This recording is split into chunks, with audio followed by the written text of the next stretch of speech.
बिस्मिल्लाहिर्रहमानिर्रहीम अल्लाहुम्मा सल्लि अला मुहम्मद व अला आलि मुहम्मद कमा सल्लैता अला इब्राहीम व अला इब्राहीम इन्नका हमीदुम मजीद। अल्लाहुम्मा बारिक अला मुहम्मद व अला आलि मुहम्मद कमा बारकता अला इब्राहीम व अला आलि इब्राहीम इन्नका हमीदुम मजीद।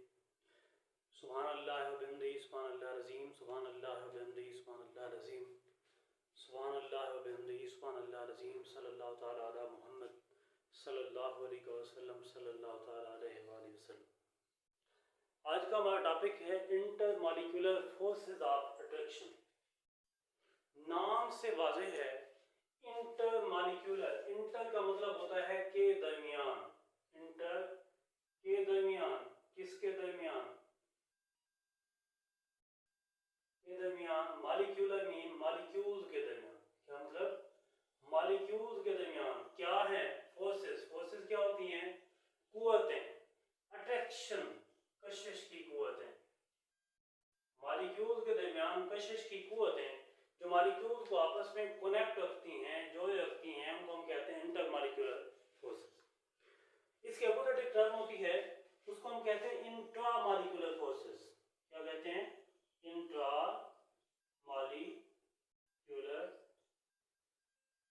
फोर्सेस। इंट्रा, इंट्रा का मतलब होता है में, मॉलिक्यूलर मीन मॉलिक्यूल्स में, यानी मॉलिक्यूल के अंदर उसके एटम्स के दरमियान कशिश की कुव्वतें, वो क्या होता है? Intramolecular forces.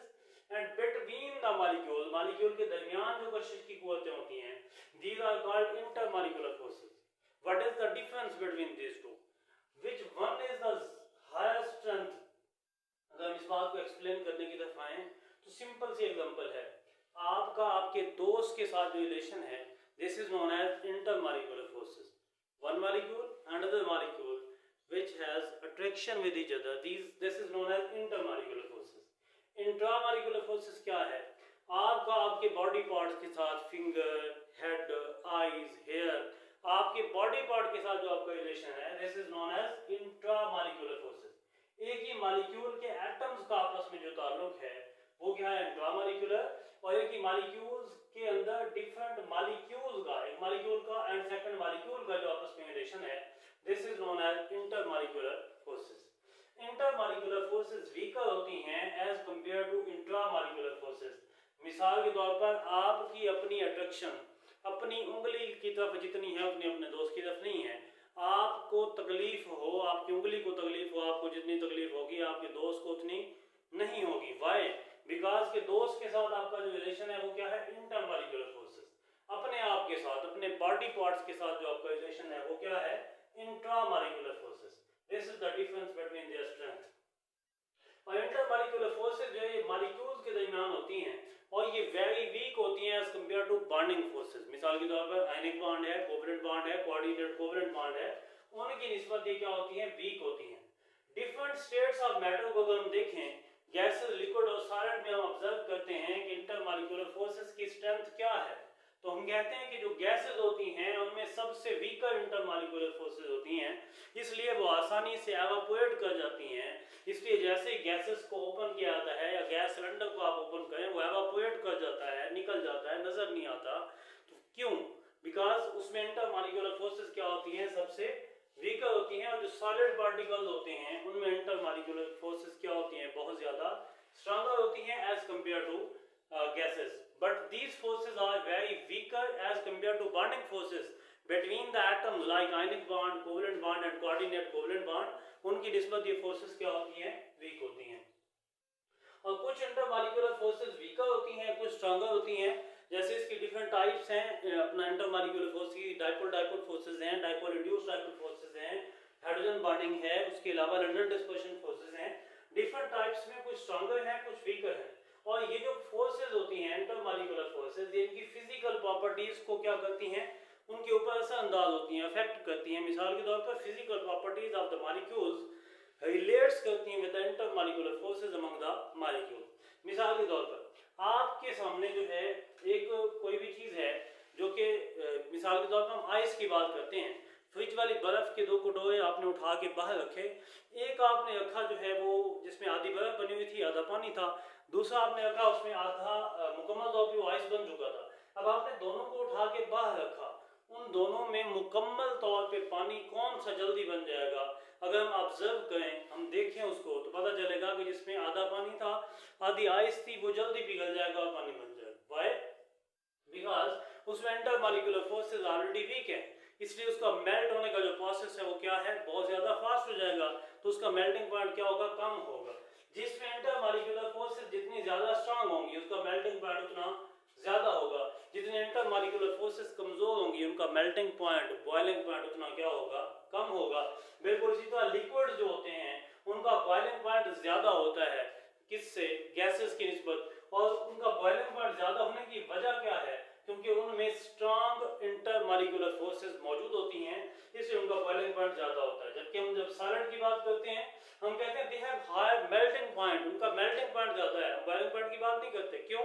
क्योंकि सॉलिड ठोस है, उनको पहले हम मेल्ट करेंगे, फिर हम उनकी बॉइलिंग पॉइंट की बात कर सकते हैं। therefore they have the higher melting point। और ये जो हमने टाइप डिस्कस की है इंटरमॉलिक्यूलर फोर्सेस, इसकी फर्स्ट टाइप है dipole dipole forces. First type of the intermolecular forces is dipole dipole forces. उसको अगर हम एक्सप्लेन करें तो ये ऐसी फोर्सेस होती हैं जिनके नाम से वाजे हो रहा है डाइपोल एंड डाइपोल, डाइपोल और डाइपोल, यानी दो डाइपोल्स के दरमियान जो कशिश की कुव्वतें हैं, these are known as dipole dipole forces। dipole dipole forces क्या है? ऐसी forces which are present between the molecule, but these are stronger than intermolecular forces because they are present between the polar molecule। polar compound या polar molecule में like HCl में पाई जाती हैं। इसको हम थोड़ा सा एक्सप्लेन करें तो डाई, डाई का मतलब होता है दो, पोल का मतलब क्या होता है, पोल से काटना या हिस्से, डाई का मतलब दो, पोल का मतलब काटना या हिस्से। यानी एक मॉलिक्यूल ऐसा होगा जिसके दो पोल होंगे, दूसरा मॉलिक्यूल होगा जिसके क्या होंगे, दो पोल होंगे। दोनों हमने डाइपोल लेने हैं और दोनों डाइपोल के दरमियान जो कशिश की कुव्वतें होंगी, these are known as dipole dipole forces। मिसाल के तौर पर ये H है और ये इसके सामने क्या है, Cl है। H है और सामने क्या है, Cl है। उसके बाद हम इधर एक और HCl बना देते हैं, ये हाइड्रोजन है, ये क्लोरीन HCl है। अब ये हाइड्रोजन, ये क्लोरीन, ये भी क्या है, HCl है। अब इनके दरमियान जो कशिश की कुव्वतें हैं कैसे हैं, ये जो है इस पे पार्शियल नेगेटिव चार्ज होता है, हाइड्रोजन पे पार्शियल पॉजिटिव चार्ज होता है। ये पार्शियल नेगेटिव चार्ज है, ये पार्शियल पॉजिटिव चार्ज है। वॉलीबॉल वाला नेट जैसे होता है, उसमें दो पोल्स होते हैं, एक लेफ्ट साइड पे होता है, राइट साइड पे होता है, डिफरेंट पोल्स होते हैं। बिल्कुल सीधा इसमें भी दो पोल्स हैं, एक नेगेटिव चार्ज वाला, दूसरा पॉजिटिव चार्ज वाला, एक नेगेटिव चार्ज वाला, दूसरा पॉजिटिव चार्ज वाला।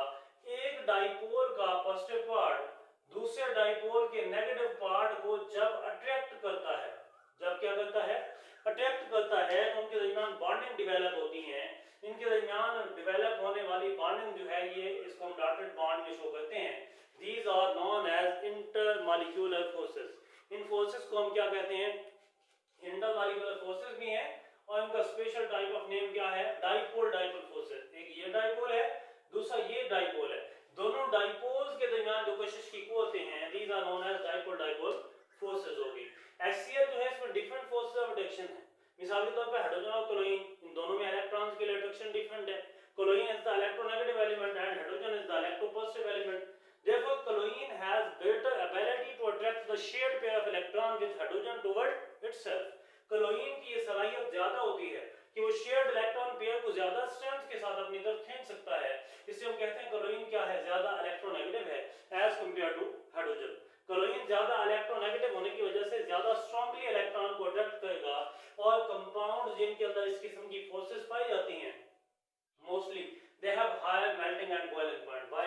Because they have dipole dipole forces, and dipole dipole forces are present between the polar molecule, and polar molecule have greater attraction with each other due to different charge and due to different poles। polar nature होने की वजह से वो आसानी से एक दूसरे के साथ स्ट्रॉन्ग बॉन्ड बनाते हैं। उनकी इंटरमॉलिक्यूलर फोर्सेस या डाइपोल डाइपोल फोर्सेस जो है नॉर्मल इंटरमॉलिक्यूलर फोर्सेस से ज्यादा क्या होती हैं, स्ट्रॉन्गर होती हैं। और इसी वजह से हम कहते हैं कि इनके दरमियान जो बॉन्ड है वो कौन सा है, पोलर बॉन्ड है। और इनके दरमियान जो अट्रैक्शन है, इनके दरमियान बनने वाली कौन सी है, डाइपोल डाइपोल फोर्सेस हैं, and these are the stronger forces as compare to normal intermolecular forces. यहां तक ये टॉपिक खत्म हुआ। नेक्स्ट इंशाल्लाह इसका नेक्स्ट पार्ट जो है नेक्स्ट डिस्कस करेंगे। Thank you so much. अल्लाह हाफिज़।